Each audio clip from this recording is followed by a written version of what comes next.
खुसूसन अला सय्यिदिर रुसुल व खातमिल अंबिया। अल्लाहुम्मा सल्लि अला मुहम्मदिन व अला आलि मुहम्मदिन कमा सल्लैता अला इब्राहीम व अला आलि इब्राहीम इन्नका हमीदुम मजीद। अल्लाहुम्मा बारिक अला मुहम्मदिन व अला आलि मुहम्मदिन कमा बारकता अला इब्राहीम व अला आलि इब्राहीम इन्नका हमीदुम मजीद। अम्मा बादु फ़क़द क़ाल अल्लाहु तबारक व तआला फ़िल कलामिल मजीद वल फ़ुरक़ानिल हमीद। अऊज़ु बिल्लाहिस समीइल अलीम मिनश शैतानिर रजीम। बिस्मिल्लाहिर रहमानिर रहीम। वल्लज़ीना आमनू वत्तबअतहुम ज़ुर्रिय्यतहुम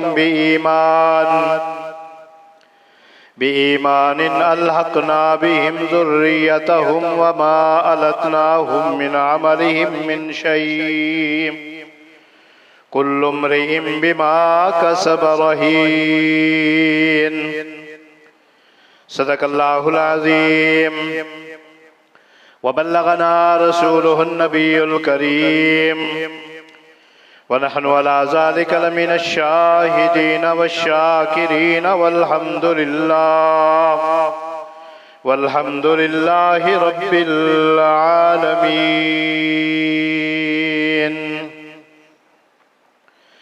और जो लोग ईमान लाए और उनकी औलाद ने ईमान लाने में उनकी पैरवी की तो हम उनकी औलाद को भी उनके साथ मिला देंगे और उनके अमल में से कोई चीज़ कम नहीं करेंगे। हर शख्स अपने ही अमलों के एवज़ गिरवी है। हम्दो सना के तमाम मुबारक कलिमात इस खालिक़े कायनात के लिए जो कि दुनिया का पैदा करने वाला, जिसके कब्ज़ा कुदरत में ज़िंदगी मौत है, इज़्ज़त और ज़िल्लत है। दुरूद व सलाम के अनगिनत कलिमात इमामुल मुरसलीन, इमामुल अव्वलीन वल आखरीन, मेरे और आपकी दिलों के बहार सैयदना मुहम्मदुर रसूलुल्लाह सल्लल्लाहु अलैहि वसल्लम की ज़ात बाबरकात के लिए रहमत और बख्शिश की दुआ, अहले बैत रसूल, सहाबा इकराम, बुजुर्गान दीन, जिनकी मेहनतों से अल्लाह का दीन हमारे तक पहुँचा। मुख्तसर हम्दो सना के बाद कलाम मुक़द्दस का 22वां पारा सूरत फातिर आयत नंबर 21, जो कि गुज़श्ता 3 जुमों से आज तीसरा जुमा है, यही आयत तिलावत की थी। आज से 2 जुमे पहले भी मौजू शुरू किया था फौत शुदा प्यारों के हुकूक। चूँकि टाइम मुख्तसर होता है, बात लंबी होती है, मजबूरन बात को दरमियान में छोड़ दिया जाता है। गुज़श्ता 2 जुमों में जो कुछ बयान हुआ वो आप हजरात सुन चुके हैं। जैसा कि हदीस की रूह से एक इंसान के दूसरे इंसान पर 6 हुकूक हैं, ये अलहदा हदीस है। इंशाअल्लाह कभी वो वक़्त आएगा, इस हदीस पर भी गुफ्तगू करेंगे। तो ये जो एक इंसान के दूसरे इंसान पर 6 हुकूक हैं, ये वो हैं जो जिंदा हैं, दुनिया के अंदर मौजूद हैं। इसी तरह जो हमारे प्यारे अल्लाह को अल्लाह के पास पहुंच चुके हैं, फौत हो चुके हैं, हमारे उन प्यारों के भी 6 हुकूक हैं हमारे ऊपर। गुज़श्ता 2 जुमों के अंदर 4 हुकूक पर मुख्तसर इजमालन जिक्र कर चुका हूं। पहला हक क्या था? उनका कर्ज अदा करना। दूसरा हक क्या था? उनकी वसीयत को मद्देनजर रखते हुए उस पे अमल करना। तीसरा हक क्या था? हमारे जो प्यारे अल्लाह को पहुंच चुके हैं उनका जो नेक मिशन है उनको जारी रखना, और उनकी गैर मौजूदगी में यानी दुनिया से चले जाने के बाद कोशिश करनी है उनकी इज्जत पामाल ना हो, यानी ऐसे अमल नहीं करने जो कि उनकी इज्जत पे हर्फ आता हो। चौथा हक उनकी कब्र पे जाके दुआ करना, उनकी कब्र की ज़ियारत करना। ये 4 हक बयान कर चुका हूं, और 5वां हक जो कि गुज़श्ता जुमा में मैंने शुरू किया था और टाइम खत्म हो गया था, वहां से बात आगे शुरू करते हैं। हजरत गिरामी, जिस तरह के अल्लाह के नबी अलैहिस्सलातु वस्सलाम ने हमें इस बात का हुक्म दिया, खुद भी अमल किया कि हमें अपने माँ बाप, दोस्त अहबाब, रिश्तेदारों की कब्रों पे जाकर उनके लिए दुआ करनी है, इसी तरह अपने इन प्यारों को जो फौत हो चुके हैं हमेशा अपनी दुआओं में याद रखना है। मसलन कोई भी हम नेक अमल करते हैं, नमाज पढ़ते हैं, नमाज के बाद अपने लिए दुआ करते हैं, अपने इन प्यारों को भी अपनी दुआओं में याद रखें। हज जुमरा करते हैं, वहां जाकर भी अल्लाह के घर में, अल्लाह के नबी अलैहिस्सलातु वस्सलाम की मस्जिद नबी के अंदर जाकर भी अपने इन प्यारों को नहीं भूलना, वहां भी जाकर इनके लिए दुआ करनी है। और मैं अर्श वाले की किबरिया की कसम खाकर कहता हूं, हकीकत बात है, अगर लोगों को पता चल जाए ना कि जब हम अपने इन प्यारों के लिए दुआ करते हैं, उनको अल्लाह के यहाँ जब इज्जत मिलती है, उनको अल्लाह के यहाँ जब उनका दर्जा बुलंद होता है, तो पता है एक तो हमें नेकियां मिलती हैं, नंबर 2 अल्लाह राजी होता है, नंबर 3 हमारे उन प्यारों को वहां खुशियां मिलती हैं, वो वहां खुश होते हैं। और ये बात सुन्नत से साबित है कि रहमते दो आलम सल्लल्लाहु अलैहि वसल्लम ने जिस तरह कब्रों पर जाकर अपने प्यारों के लिए दुआ की है, इसी तरह रहमते दो आलम सल्लल्लाहु अलैहि वसल्लम अपनी दुआओं के अंदर हमेशा अपने इन प्यारों को याद रखा करते थे। बल्कि अल्लाह का हुक्म भी तो यही है ना कुरान के अंदर, कुर रब्बिरहमहुमा कमा रब्बयानी सगीरा, खुसूसन वालिदैन के लिए।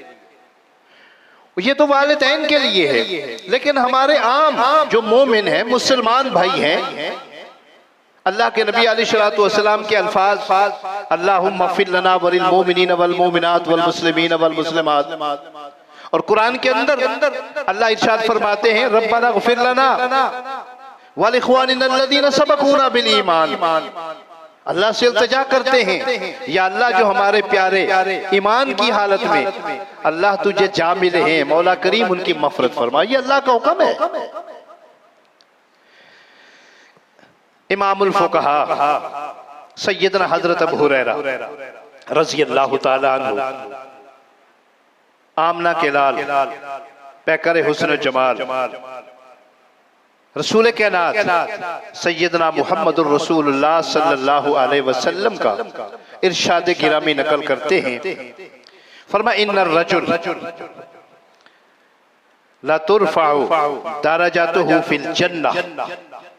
बाज़ दफा एक मोमिन आदमी का जन्नत के अंदर दर्जा बुलंद हो जाता है। मसलन जैसे हमारे यहाँ एक आदमी की नौकरी है, वो 8वें स्केल में है, तरक्की करता है, वो 9वें में चला जाता है, 10वें में चला जाता है, स्केल ऊपर हो जाता है, प्रमोशन हो जाता है। इसी तरह दुनिया की दूसरी मिसाल है, एक आदमी के पास 3-4 मरले का घर है, मोहल्ले के अंदर है, अल्लाह उसको पैसा दे देता है, वो कहीं कॉलोनी में जाकर, कहीं डिफेंस में जाकर कोठी बना लेता है। एक सदम अल्लाह की तरफ से नेमत मिलती है। तो इसी तरह एक मोमिन आदमी का जन्नत के अंदर नीचे दर्जा होता है, उसका नीचे मकाम होता है, उसका बंगला होता है, अचानक उसको ऊपर वाले बंगले के अंदर शिफ्ट किया जाता है जो उससे बेहतर बंगला होता है। ये मैं नहीं फरमा रहा, अल्लाह के नबी का कौल है। और बयान करने वाले रावी हदीस इमाम अल-फुक़हा सय्यदना हजरत अबू हुरैरा है। फरमाया इन्नर रजुल ला तुरफ़अउ दरजातु फिल जन्नह, जब जन्नत के अंदर एक मोमिन का दर्जा बुलंद होता है तो वो मोमिन सवाल करता है जो जन्नत के अंदर पहुंचा हुआ है। क्या सवाल करता है? फयक़ूलु अन्ना ली हाज़ा, ओ भाई ये दर्जा मुझे कैसे मिल गया? ये अचानक मुझे ऊपर वाला मकाम, मेरी इज्जत में इजाफा हो गया, मुझे मजीद सहूलतें मिल गई, क्या वजह बनी है? वो सवाल करता है। फरिश्ते क्या जवाब देते हैं? फ़युक़ालु बिइस्तिग़फ़ारि वलदिका। अल्लाहु अकबर। गौर कीजिए हदीस के अल्फाज जो रहमत दो आलम सल्लल्लाहु अलैहि वसल्लम की ज़बान अक़दस से निकले। ज़बान तो अल्लाह की नबी की है, लेकिन अगर कुरान का मुताला करें तो पता चलता है वमा यंतिक़ु अनिल हवा इन हुवा इल्ला वहयु यूहा। ज़बान मुबारक आपकी है, लेकिन हुक्म मेरे रब का है। उसको क्या कहा जाता है? उससे ये जवाब दिया जाता है फ़यक़ूलु बिइस्तिग़फ़ारि वलदिका, तेरे बच्चों ने तेरे लिए इस्तिग़फ़ार किया है, रब से इल्तिजा की है, अल्लाह मेरे वालिदैन की मग़फ़िरत फरमा, अल्लाह मेरे वालिदैन को जन्नत के अंदर इज्जत अता फरमा, अल्लाह जन्नत के अंदर बुलंद दर्जा अता फरमा। बच्चा दुनिया के अंदर, बेटा दुनिया के अंदर, बेटी दुनिया के अंदर अपने वालिद के लिए, अपने वालिदा के लिए दुआ कर रही है, दुआ की वजह से अल्लाह उसका मकाम बुलंद कर देते हैं। वो सवाल करता है, जवाब यही मिलता है। मालूम क्या हुआ? अल्लाहु अकबर। कितना खुशकिस्मत है वो इंसान जो अपने बच्चों को क्या कर देता है? नेकी की तरफ राग़िब करता है, अपने बच्चों को नमाजी बनाता है, अपने बच्चों को दीनदार बनाता है। जब बच्चे नमाज पढ़ते हैं, नेक अमल करते हैं, कुरान की तिलावत करते हैं, रमजान के रोजे रखते हैं, हज और उम्रा अदा करते हैं, अल्लाह के सामने हाथ उठाकर दुआ करते हैं, रब्बना ग़फ़िरली वलिवालिदैया वलिलमुमिनीना यौम यक़ूमुल हिसाब रब्बिरहमहुमा कमा रब्बयानी सग़ीरा। अल्लाहु अकबर। मालूम क्या हुआ? रहमत दो आलम सल्लल्लाहु अलैहि वसल्लम के इस फरमान से पता ये चला कि हमारे जो प्यारे हैं, अल्लाह को प्यारे हो चुके हैं, उनको हमारी दुआओं की जरूरत है। और ये बेहतरीन तोहफा है जो हम अपने वालिदैन को, अपने फौजशुदों को तोहफा पेश कर सकते हैं। लेकिन अफसोस दर अफसोस ये होता है हमारे यहाँ रस्मो रिवाज दिन ब दिन तक़वियत पकड़ते हैं, लेकिन जो असल बात है उधर हम नहीं आते। मिसाल के तौर पर कई बच्चे हैं जिनको माशाल्लाह नमाज नहीं आती, जो रोजे नहीं रखते, जो नेक अमल नहीं करते, कभी मस्जिद की तरफ देखते नहीं है। और फिर होता क्या है? वालिदैन फौत हो जाते हैं, तीसरे दिन, 10वें दिन, 40वें दिन या साल बाद बरसी बना लेते हैं, तो 4 मौलवी साहिबान को बुला लेते हैं घर के अंदर कुरान की तिलावत। बस क्या होता है? लोगों को दिखलाने के लिए कि हमने अपने बुजुर्गों को, हमने बड़ों को याद किया है और उनके लिए खत्म दिलाया है। और भाई तुम्हारे बुजुर्ग तुम्हें तीसरे दिन, हफ्ते बाद या 40वें दिन या साल बाद नहीं खिलाते थे। वो सुबह शाम तुम्हारी परवरिश किया करते थे, वो तुम्हारे लिए अपना खून पसीना एक किया करते थे, वो आंधी तूफान को नहीं देखा करते थे, वो धूप और सर्दी को नहीं देखा करते थे, वो तुम्हारे लिए सुबह को निकलते शाम तक मेहनत किया करते थे तुम्हारा पेट भरने के लिए। और तुमने सिर्फ यही सोच रखा है कि चलो साल आएगा अब्बा जी की और अम्मी जी की बरसी बना लेंगे। और खुदा के लिए ना, इसका दीन के अंदर कोई हिस्सा नहीं है, ये दीन का हिस्सा नहीं है, ये सिर्फ रस्म रिवाजात है। दीन का हिस्सा ये है आप नमाज पढ़ें, नमाज के अंदर रब्बना ग़फ़िरली वलिवालिदैया, अल्लाह मेरे वालिदैन को माफ कर दे। नमाज के बाद जब अपने लिए दुआ करते हैं, अपने जिंदा बच्चों के लिए दुआ करते हैं, अल्लाह मुझे सियत अता फरमा, अल्लाह मेरी हाजात को पूरा कर, अल्लाह मेरी औलाद को नेक कर, अपने वालिदैन को भी याद रखो, अल्लाह मेरे वालिदैन की भी मग़फ़िरत फरमा। अल्लाह। गुज़श्ता जुमा एक हदीस बयान की थी, उस हदीस को सस्ती तौर पर आपके सामने रखते हुए बात को आगे बढ़ाना चाहता हूँ। एक सहाबी ने सवाल किया, या रसूल अल्लाह, मेरे वालिदैन फौत हो गए, फौत होने के बाद मैं क्या करूँ? उनके साथ कुछ सलूक करना है, उनके लिए कोई नेकी करनी है। अल्लाह के नबी अलैहिस्सलातु वस्सलाम ने कितनी बातें बताई थी, याद है? गुज़श्ता जुमा ने हदीस बयान की थी आखिर में, मेरा ख्याल याद नहीं होगी, इसलिए कि हम चूंकि दुनियादार हैं, मस्जिद में सुनते हैं और फिर जो ही बाहर निकलते हैं सारा कुछ भूल जाते हैं। लेकिन याद रखिएगा वो 5 चीजें थी अल्लाह के, ये आखिरी हदीस थी जो मैंने बयान की थी। पहली बात क्या थी? जब उसने सवाल किया, या रसूल अल्लाह, मेरे वालिदैन अल्लाह को प्यारे हो चुके, क्या मैं उनके लिए कोई नेकी करूं, उनके काम आएगी? आपने फरमाया हाँ, सबसे पहले अस्सलातु अलैहा, उनके लिए दुआ करो, वल इस्तिग़फ़ार लहुमा, दूसरा उनके लिए बख्शिश की दुआ करो, तीसरा व इन्फाज़ु अहदिहिमा वादिहिमा, अगर तुम्हारे वालिदैन ने किसी के साथ वादा किया ना, अपने वालिदैन के वादे पूरे करो। नंबर 4 वसीलतुर रहम, वालिदैन के जो रिश्तेदार हैं ना, उनके साथ सिला रहमी करो, उनके साथ अच्छा सलूक करो। व इकरामुस सिद्दीक़िहिमा, 5वीं बात क्या करो? जो तुम्हारे वालिद के दोस्त है ना, उनकी इज्जत करो, उनका एहतराम करो। जो तुम्हारी वालदा की सहेली है ना, उनका ख्याल करो। चाचू, खालू, मामू, ये तो अलग चीज है, ये तो खूनी रिश्ते हैं। तुम्हारे इन प्यारों के साथ दुनिया के अंदर जिन लोगों के साथ ताल्लुकात थे, जिनके साथ प्यार किया करते थे, या वो तुम्हारे वालिदैन के साथ प्यार किया करते थे, अल्लाह के नबी अलैहिस्सलातु वस्सलाम इरशाद फरमाते हैं, अपने उन प्यारों के साथ भी प्यार करो। आज का आखिरी और छठा हक जो हमारे फौज शुदगान का वो यही है। इस छठे हक को आज बयान करेंगे और अपनी इस मौजू को समेटने की कोशिश करूंगा। छठा क्या है? हमारे जो प्यारे थे ना, अपने उन प्यारों के साथ भी क्या करें? प्यार मोहब्बत करें। हजरत गिरामी, जब भी चाहे वो हमारे वालिदैन के रिश्तेदार हों या हमारे वालिदैन के दोस्त अहबाब हों, जब हमारे सामने आए तो उनके साथ हम क्या करें? कल्बी उनका एहतराम करें, दिल से उनका एहतराम करें। उनकी गमी और खुशी के अंदर उनको हमेशा याद रखें और जब भी कहीं मिले उनके साथ उसी तरह प्यार मोहब्बत करें या उसी तरह प्यार मोहब्बत से पेश आए जिस तरह तुम्हारे वालिदैन उनके साथ प्यार मोहब्बत से पेश आते या उनके साथ प्यार मोहब्बत करते थे। और अगर आप अपने वालिदैन के साथ, अपने उन प्यारों के साथ जो अल्लाह को प्यारे हो चुके हैं, हकीकत बात है, प्यार करते हैं, तो फिर मेरे और आपके पीर और मुर्शिद सैयदना मुहम्मदुर रसूलुल्लाह सल्लल्लाहु अलैहि वसल्लम ने इस बात की तरगीब दी है कि जिस तरह हमें दुनिया के अंदर अपने प्यारों के साथ, अपने दोस्तों के साथ, अपने बच्चों के साथ, अपने रिश्तेदारों के साथ प्यार मोहब्बत होता है, उनका अदब व एहतराम करते हैं, इसी तरह जो हमारे फौज शुदगान है ना, जो अल्लाह को प्यारे हो चुके हैं ना, उनके साथ भी क्या किया करो? उसी तरह प्यार मोहब्बत किया करो। किस तरह?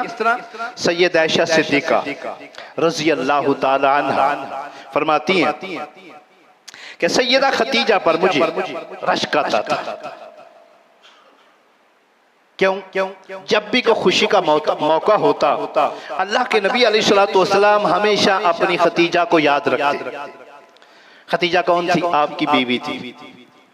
बीवियों के साथ प्यार मोहब्बत करना ये दीन का हिस्सा है, लेकिन बीवियों का भी हक है कि वो अपने खामद को खामद समझते हुए उनका ख्याल करें। हमारे यहाँ ये रिवाज है अगर कोई आदमी बीवी की ज्यादा बात मानता है, उनके साथ प्यार मोहब्बत करता है, तो उनका फिर प्यार मोहब्बत इस हद तक होता है कि वो बाकी सारे रिश्ते भूल जाता है। फिर होता क्या है दुनिया के अंदर, ऐसे आदमी को क्या कहा जाता है, ऐसे रन मुरीद है जी, ऐसे बुढ़ी तो थले लगा दे बस, इन और काम भी कोई। बीवी के साथ प्यार मोहब्बत होना चाहिए, लेकिन जो दूसरे रिश्ते हैं उनका भी ख्याल रखना चाहिए।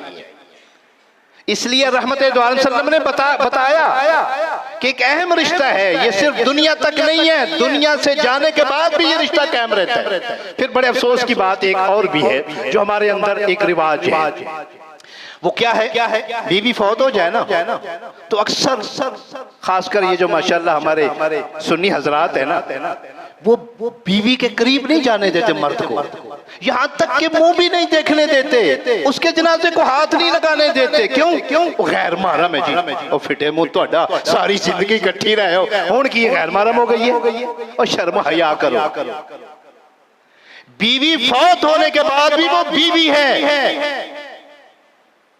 आप तो चेहरा नहीं देखने दे रहे, आप तो उसकी मैयत को हाथ नहीं लगाने दे रहे। तारीख पढ़ के देखें, सैयदा फातिमा ज़हरा अल्लाह के नबी की लख्त जिगर फौत होती हैं।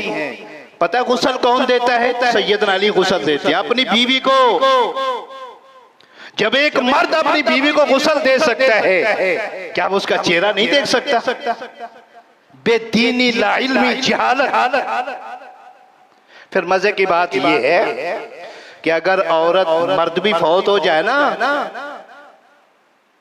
तो उसको उसकी बीवी भी गुस्ल दे सकती है।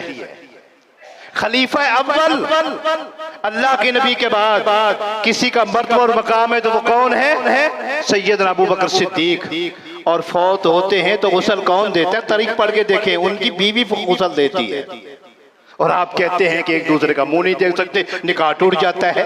बहरहाल ये तो बातों में बात आई, असल बात हो रही थी। सैयद आयशा सिद्दीका फरमाती हैं अल्लाह के नबी अलैहिस्सलातु वस्सलाम हमेशा अपनी खतीजा, अपनी बीवी को याद रखा करते थे।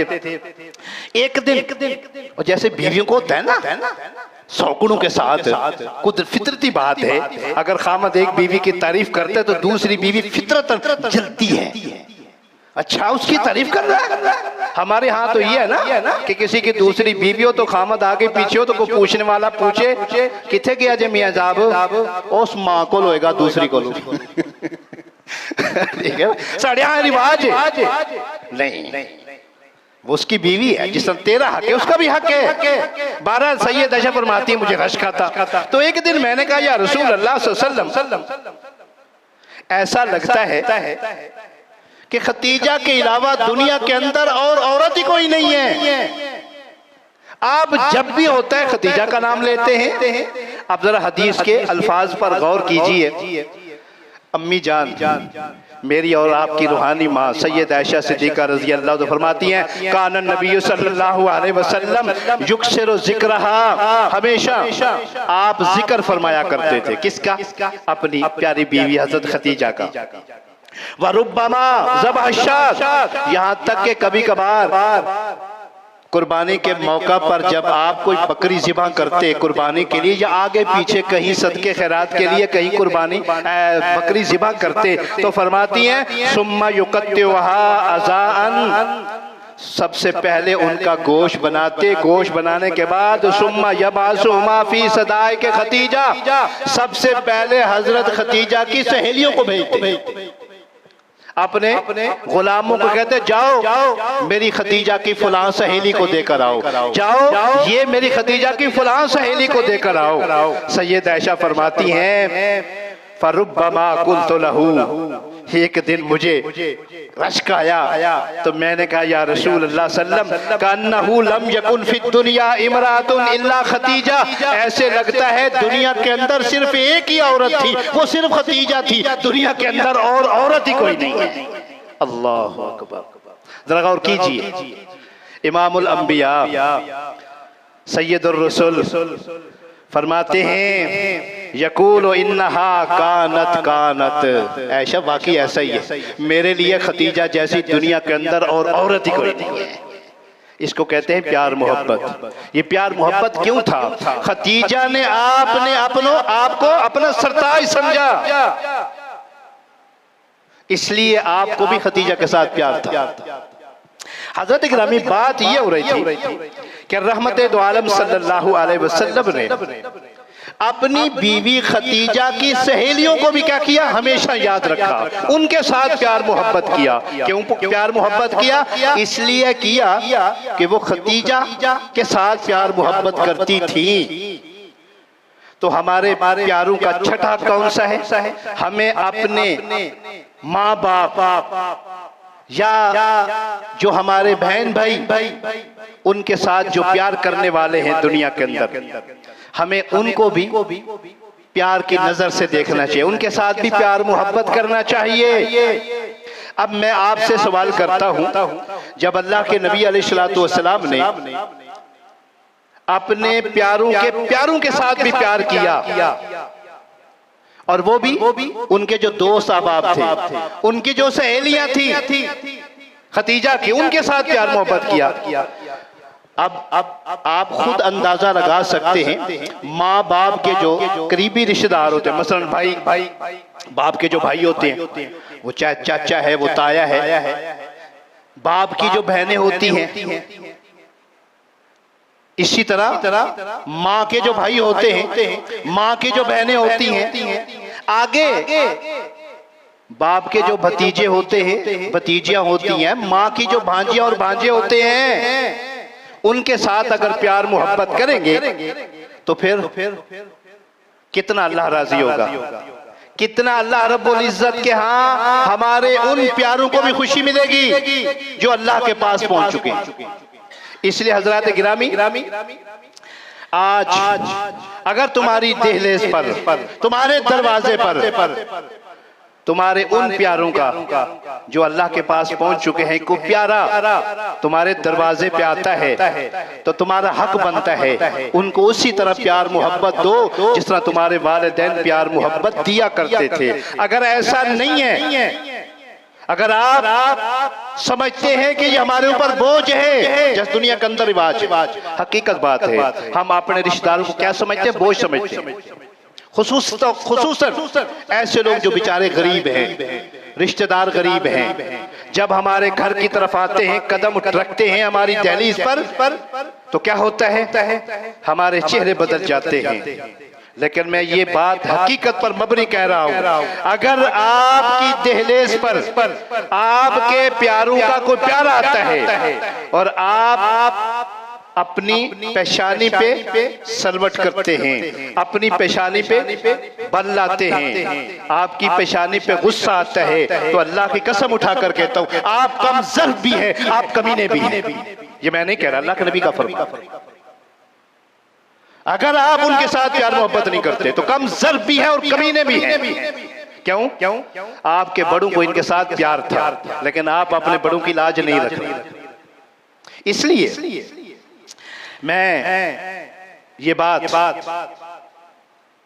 रोज़े रोशन की तरफ वाज़े करते हुए आपको एक मुस्लिम शरीफ की हदीस की तरफ ले चलता हूं कि हमारे जो सल्फ थे, खुसूसन जो सहाबा किराम थे, जिन्होंने अल्लाह के नबी से तालीम सीखी, उन्होंने इस हक को कैसे अदा किया जिसका मैं भी जिक्र कर रहा हूं।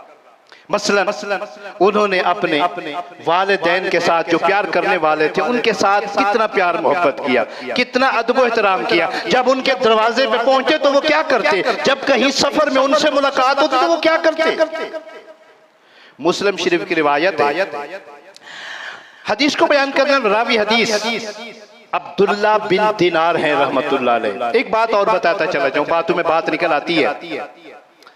अब्दुल्ला बिन दिनार वो शख्सियत है जो गुलाम के बेटे थे और शहजादी के बेटे थे। बाप गुलाम था, माँ शहजादी थी। अल्लाह ने अब्दुल्ला बिन दिनार पैदा किया। ये मैं इसलिए कह रहा हूं, अगर वालिदैन, दादा दादी, नाना नानी अगर नेक हो ना तो सिलसिला अल्लाह नेक ही रखता है। इनके वालिद अब्दुल्ला के वालिद मुबारक गुलाम थे। किसके गुलाम थे? एक बहुत बड़ा ताजर था, अपने इलाके का चौधरी था, बादशाह था, उसको गुलाम की जरूरत पड़ गई। अब्दुल्ला को नौकरी, मुबारक को नौकरी की जरूरत पड़ गई। उसने बाग में नौकर लगा दिया, माली लगा दिया।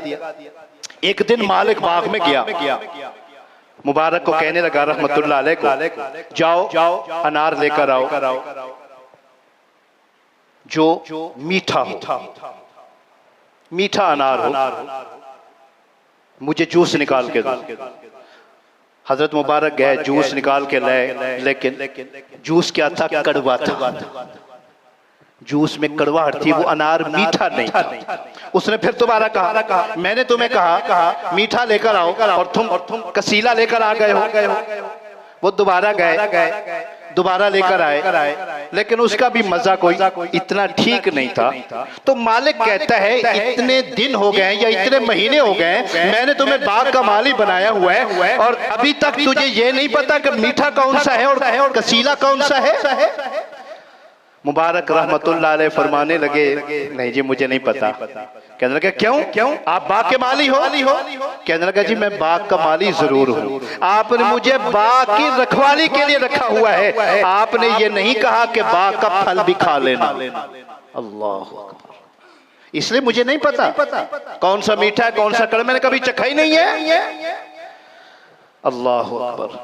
मुबारक घर गए, घर जाकर क्या नाम है, बादशाह वो मालिक यानी जो उनके मालिक थे वो घर गए, बीवी को जाकर बताया हमारे गुलाम ने आज ये बात कही और मेरे दिल को लगी है। चूंकि बेटी जवान थी, रिश्ता करना था, रिश्ते आ रहे थे, तो उसने फिर मुबारक से आकर पूछा, ओ भाई लगता है तुम दीन को भी समझते हो, और ये ऐसे गुलाम थे जो आलिम दीन भी थे, खुद मजदूरी करने वाले थे। आजकल माशाल्लाह हमारे उलमा या हमारे कुर्रा मजदूरी समझने को आर समझते हैं, लेकिन वो लोग क्या करते थे? दीन के साथ साथ अपना अमल भी यानी खुद पेट पालते, खुद मजदूरी करते। तो फरमाया दीन के अंदर जब बेटी का रिश्ता करना हो तो कैसे किया जाए, अल्लाह के नबी अलैहिस्सलातु वस्सलाम का क्या तरीका है। फरमाने लगे बात ये है, यहूदी क्या देखते हैं, यहूदियों के अंदर रिवाज है वो जब शादी करते हैं तो वो दौलतदार देखते हैं, जहाँ जिनके पास दौलत ज्यादा होती है ना वहां शादी कर। जैसे हमारे यहाँ भी कई लोग दौलत को देखते हैं। ईसाई लोग खूबसूरती को देखते हैं, खूबसूरत होना चाहिए रिश्ता, हमारे यहाँ भी ऐसे लोग हैं। लेकिन दीन कहता है दौलत को ना देखो, खूबसूरती को ना देखो, रिश्ता करना है तो परहेजगारी को देखो, मुत्तकी देखो, चाहे वो लड़की है या लड़का। मालिक घर गए, क्या नाम है वो मालिक जो था उनका, वो घर गया, बीवी को जाकर कहने लगा यार मैंने एक और बात सुनी उससे, क्योंकि हमने बेटी का रिश्ता करना है तो मेरा दिल तो करता है कि ये आदमी दीनदार है, इसके साथ इसकी शादी कर दी जाए। अल्लाह अकबर। मालूम क्या हुआ, नेक थे, मुत्तकी थे, परहेजगार थे, अल्लाह ने घर बैठकर रिश्ता दे दिया। फिर इसी के बतन से, उसी शहजादी के बतन से यही अब्दुल्ला पैदा हुए, अब्दुल्ला बिन मुबारक रहमतुल्लाह, जो इस हदीस के रावी है। और एक बात और बताता चला जाऊं, इतना हदीस के साथ प्यार मोहब्बत था। एक दफा मदीने में गए, इमाम मालिक रहमतुल्लाह अलैह दर्स दे रहे थे मस्जिद नबी के अंदर, और ये पहले फकीह हैं, पहले इमाम हैं जिन्होंने हदीस की पहली किताब लिखी जिसको मुअत्ता इमाम मालिक कहा जाता है, और ये पहले मुहद्दिस हैं जो अल्लाह के नबी की यूनिवर्सिटी मदीना मुनव्वरा के अंदर मस्जिद नबी के अंदर दर्स हदीस पढ़ाया करते थे। जिस वक्त अब्दुल्ला बिन मुबारक को देखा तो उठकर खड़े हुए, उठकर खड़े हो गए, पकड़ के लाए और अपने साथ बिठाया। तारीख कहती है इमाम मालिक रहमतुल्लाह अलैह किसी के लिए इस तरह नहीं उठे जिस तरह के अब्दुल्ला बिन मुबारक के लिए उठे। तो किसी ने पूछा, सवाल किया, इसका अदब एहतराम क्यों इतना, किसका? अब्दुल्ला बिन मुबारक का, इमाम मालिक से। इमाम मालिक रहमतुल्लाह अलैह फरमाने लगे इस आदमी के दिल के अंदर अल्लाह के नबी की हदीस की इज्जत है। किस तरह? एक दफा एक आदमी आया दूर से सफर करके हदीस सुनने के लिए, किसके पास? अब्दुल्ला बिन मुबारक के पास। वो आदमी आया, अब्दुल्ला बिन मुबारक को आकर सलाम किया, सलाम करने के बाद कहने लगा जी मैं आपके पास आया हूँ अल्लाह के नबी की हदीस सुनने के लिए। इस तरह की एक हदीस है आपसे सुनने के लिए, आप मुझे सुना दें। अब्दुल्लाह बिन मुबारक रहमतुल्लाह अलैह फरमाने लगे जाओ काम करो, मैंने कोई हदीस नहीं सुनानी। क्या कहा? जाओ काम करो, मैंने तुम्हें कोई हदीस नहीं सुनानी। वो आदमी गया, घोड़े के ऊपर सवार हुआ, जाने लगा। अब्दुल्लाह बिन मुबारक रहमतुल्लाह अलैह जाकर नकील पकड़ लेते हैं घोड़े की। वो कहने लगा ये क्या है? आपने मुझे हदीस से महरूम कर दिया, मैं हदीस सुनने के लिए आया और आपने मेरे घोड़े की लगाम पकड़ ली मुझे बाहर छोड़ने के लिए। अब्दुल्लाह बिन मुबारक रहमतुल्लाह अलैह पता क्या जवाब देते हैं? फरमाया अल्लाह की कसम उठाकर कहता हूँ मैं अपनी तजलील बर्दाश्त कर सकता हूँ, ये मेरी तजलील है, मैं आलिम दीन हूँ, मैं फकीह हूँ। ये उनको नहीं बोला, मैं अपनी तरफ से कह रहा हूँ। आलिम दीन थे, फकीह, इमाम मालिक रहमतुल्लाह उसकी कदर कर रहे हैं, उसका एहतराम कर रहे हैं। कहने लगा मैं अपनी तजलील बर्दाश्त कर सकता हूँ, अल्लाह की कसम है, लेकिन अल्लाह के नबी की हदीस की तौहीन नहीं बर्दाश्त कर सकता। क्या मतलब? यानी आप जैसे अल्लाह के नबी कहते हो, अल्लाह के नबी की हदीस सुनने के लिए तुम एहतराम से बैठो, बावुज़ू होकर बैठो। हमारे यहाँ तो ये होता है ना, जब हम हदीस बयान करते हैं तो कई हजरात माशाल्लाह उठकर भागना शुरू कर देते हैं। अल्लाह, चूंकि बात हो रही थी किसकी? अब्दुल्लाह बिन मुबारक की जो हदीस के रावी है, ये तो मैं जुमला मोतरजा के तौर पर बयान कर दिया कि अब्दुल्लाह बिन मुबारक रहमतुल्लाह अलैह बयान फरमाते हैं कि आप देखिए हजरत अब्दुल्लाह बिन उमर रज़ी अल्लाह ताला अन्हुमा किसके बेटे हैं? उमर बिन खत्ताब के बेटे। अब देखिए अपने फौज शुदा जो प्यारे हैं, वो जो जिनके साथ प्यार करते थे उनके प्यार का कैसे ख्याल रखा, कैसे लाज रखी। अब्दुल्लाह बिन दिनार रहमतुल्लाह अलैह फरमाते हैं अन्नहु काना इज़ा खरजा इला मक्का कान्नहु काना लहू हिमार।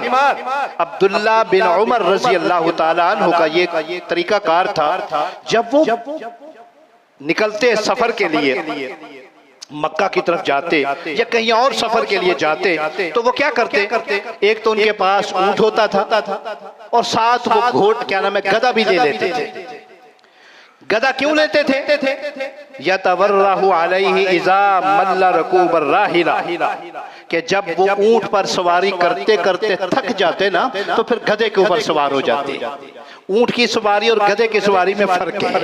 ऊंट चलता है तो ऐसे ऐसे चलता है, ऊपर बैठने वाला हिलता भी है और आगे पीछे भी होता है, लेकिन गधा जब चलता है तो वो एक स्पीड में जाता है, यानी इंसान हिलता नहीं है, आराम सुकून से जैसा गाड़ी में जाता है।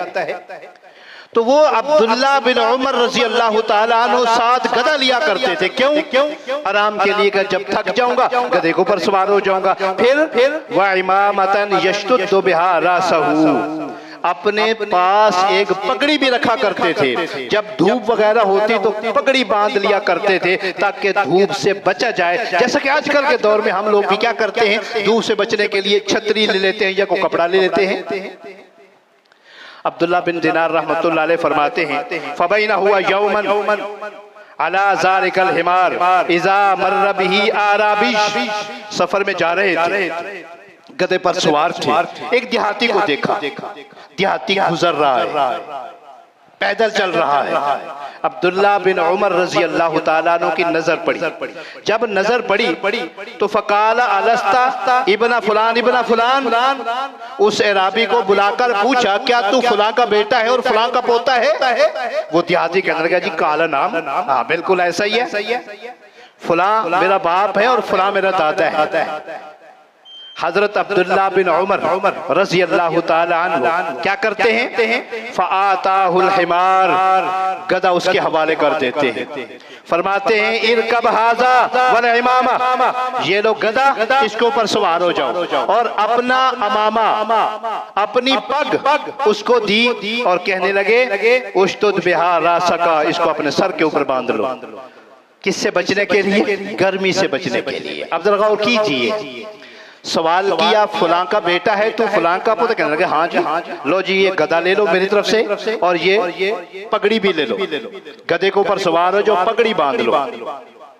जरा गौर कीजिए। अब्दुल्ला बिन मुबारक रहमतुल्लाह फरमाते हैं फ़क़ाल लहू बाज़ु असहाबी, उनके जो साथी उनके साथ चल रहे थे ना, किसके साथ? अब्दुल्ला बिन उमर के साथ। तो वो कहने लगे गफ़रल्लाहु लका, अल्लाह तुझे माफ फरमाए। अब्दुल्ला बिन उमर, अल्लाह तेरे ऊपर रहम फरमाए।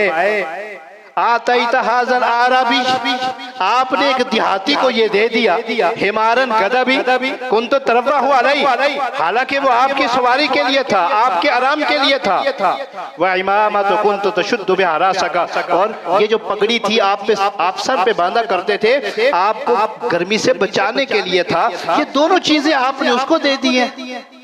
वो तो एक देहाती आदमी था, अगर आप उसको कुछ छोटा सा तोहफा भी देते तो वो खुश हो जाते। और ये दोनों चीजें, और वो इतनी आपके लिए अहमियत वाली थी, वो सारी की सारी दोनों आपने उनको दे दी। ये किन्होंने कहा? दोस्तों ने कहा। किसको दी? एक देहाती को, राह गुजरते हुए। अब जरा गौर कीजिए, अब्दुल्ला बिन उमर रज़ी अल्लाह ताला अन्हु का जवाब फरमाने लगे, फ़क़ाल इन्नी समेअतु रसूलुल्लाह सल्लल्लाहु अलैहि वसल्लम, मैंने अल्लाह के नबी अलैहिस्सलातु वस्सलाम से सुना, यक़ूलु, फरमाते थे, इन्ना मिन अबिर्रिल बिर सिलातुर रजुल, नेकियों में सबसे बड़ी नेकी पता क्या है? सिला रहमी करना। किसके साथ सिला रहमी करना? अहल वुद्दि अबी, उनके साथ जिनके साथ तुम्हारे बाप को प्यार मोहब्बत हो। क्या मतलब? यानी अगर तुम्हारे बाप का कोई दोस्त है ना, उनके साथ प्यार मोहब्बत करना, यह सबसे बड़ी नेकी है। फरमाते हैं बाद अय्युबल्ला, ये उस वक्त जब तुम्हारे बाप दुनिया से चले जाए। दुनिया के अंदर तो है, लेकिन जब बाप दुनिया से चला गया तो बाप के दोस्तों के साथ प्यार मोहब्बत से पेश आना। आप फरमाते इन्ना मिन अबिर्रिल बिर, ये नेकियों में से बड़ी नेकी है। और फिर फरमाने लगे, और पता है तुम नहीं जानते ये इराबी, ये देहाती कौन है? मैंने इसको पहचान लिया। उन्होंने पूछा ये कौन है? फरमाया इन्ना अबा कान सिद्दीकन ले उमर, इसका जो बाप था ना, वो मेरे बाप उमर का दोस्त था। अल्लाह अकबर, अंदाजा फरमाए, इसका बाप देहाती का मेरे बाप उमर का दोस्त था। मेरे अब्बा जी इनके अब्बा जी के साथ प्यार मोहब्बत करते थे। अब मैंने इसी बात को मद्देनजर रखते हुए क्या किया? इसको तोहफा भी दिया, इसके साथ प्यार मोहब्बत किया। क्यों? मेरे अब्बा जी के दोस्त का बेटा है। हजरत गिरामी, मैं आपसे सवाल करता हूँ, अब्बा जी के दोस्त के बेटे के साथ इतना प्यार मोहब्बत किया किसने? अब्दुल्ला बिन उमर ने। क्यों? अल्लाह को राजी करने के लिए, और अब्बा जी को जिंदगी में याद रखने के लिए, उनको आगे इज्जत देने के लिए। तो हमें क्या करना चाहिए? हमें भी तो अपने वालिदैन के उन प्यारों का ख्याल रखना चाहिए ना, जिनके साथ वो प्यार मोहब्बत करते थे, चाहे वो उनके रिश्तेदार हैं, भाई हैं, बहनें हैं, कजन हैं, या फिर क्या है? उनके को दोस्त हैं, या वालदा की कोई रिश्तेदारी है, वालदा की कोई सहेली है। टाइम खत्म हो गया, मजमून को खत्म करना चाहता हूँ। एक बात बयान करके माजरत के साथ जरूर कहूंगा। सैयद आयशा सिद्दीका रज़ी अल्लाह ताला अन्हा अब्दुल्ला बिन जुबैर के साथ बड़ा प्यार मोहब्बत करती थी। अल्लाह के नबी के बाद, अपने वालिद के बाद। अब्दुल्ला बिन जुबैर कौन थे? हजरत आयशा के भांजे थे, करीबी रिश्ता था। किसी वजह से हजरत आयशा नाराज हो गई। किससे? अब्दुल्ला बिन जुबैर से। हजरत अब्दुल्ला बिन जुबैर रज़ी अल्लाह ताला अन्हा हजरत आयशा को जब नाराज हो गई तो उनके सास हुआ कि ठीक नहीं हुआ, मेरी खाला भी है, मेरी वालदा भी है, उम्मुल मोमिनीन भी है, नाराज हो गई है। कोशिश की मनाने के लिए कि मैं इसको राजी कर लूं, लेकिन हजरत आयशा राजी ना हो। हजरत अब्दुल्ला बिन जुबैर रज़ी अल्लाह ताला अन्हु ने सोचा कि ना हो रहमत दो आलम सल्लल्लाहु अलैहि वसल्लम के ननिहाल में से कुछ लोग यहाँ मौजूद हैं, क्यों ना हो मैं उनको लेकर जाऊं हजरत आयशा के पास, और फिर वो दरखास्त करें, हो सकता है उनकी बात मानकर आयशा राजी हो जाए और मेरी आखिरत और दुनिया दोनों संवर जाए। अल्लाह अकबर। आप तारीख पढ़ के देखें, सही बुखारी के अंदर भी ये वाकया मौजूद है। अब्दुल्ला बिन जुबैर रज़ी अल्लाह ताला अन्हु ने क्या किया? उन लोगों को साथ लेकर गए जिनका ताल्लुक बनु ज़ुहरा कबीले से था। हदीस के अल्फाज हैं, ज़हब अब्दुल्लाह इब्न जुबैर मा माउनासिम मिन बनी ज़ुहरा, अब्दुल्ला बिन ज़ुबैर रज़ी अल्लाह ताला अन्हु बनु ज़ुहरा के लोगों को लेकर गए। किसके पास? हजरत आयशा के पास। इला आयशा वकान अरक्का शय्इन अलैहिम, हजरत आयशा उनको देखकर नरम दिल हो गई। किनको देखकर? बनु ज़ुहरा कबीले के लोगों को देखकर। क्यों? फरमाया लिक़राबतिहिम मिन रसूलिल्लाह, वो अल्लाह के नबी के रिश्तेदारों में से थे, ननिहाल में से थे। इसको कहते हैं अपने फौज शुदा की लाज रखना। हजरत आयशा सिद्दीका रजी अल्लाह ताला ने क्या किया? अल्लाह के नबी के नानेहाल लोगों को देखा जो अब्दुल्ला बिन जुबैर को साथ आए आयशा को मनाने के लिए। हजरत आयशा ने इनकार नहीं किया, फरमाया अगर तुम लोग आ गए हो ना, तुम चूंकि मेरे नबी के प्यारे हो, उनके नानेहाल में से हो, मैंने सारी रंशों को भुला दिया। इसलिए हजरत गिरामी, ये जो 5 छठा हक था हमारे फौज शुदगान का, वो क्या था? जो आप सुन चुके हैं। जो हमारे फौज शुदगान है, अल्लाह को प्यारे हो चुके हैं, उनके प्यारों के साथ भी हमें क्या करना चाहिए? प्यार मोहब्बत से पेश आना चाहिए, ताकि हमारे जो फौज शुदगान हैं अल्लाह के पास पहुंच चुके उनको सुकून मिले। अल्लाह से दुआ है, जो मैंने कहा है आप हजरात ने सुना है, अल्लाह अमल करने की तौफीक अता फरमाए। जो यानी गलती कोताहियां होती हैं, अल्लाह तबारक व तआला अपनी रहमत से उनको दूर फरमाए। आमीन।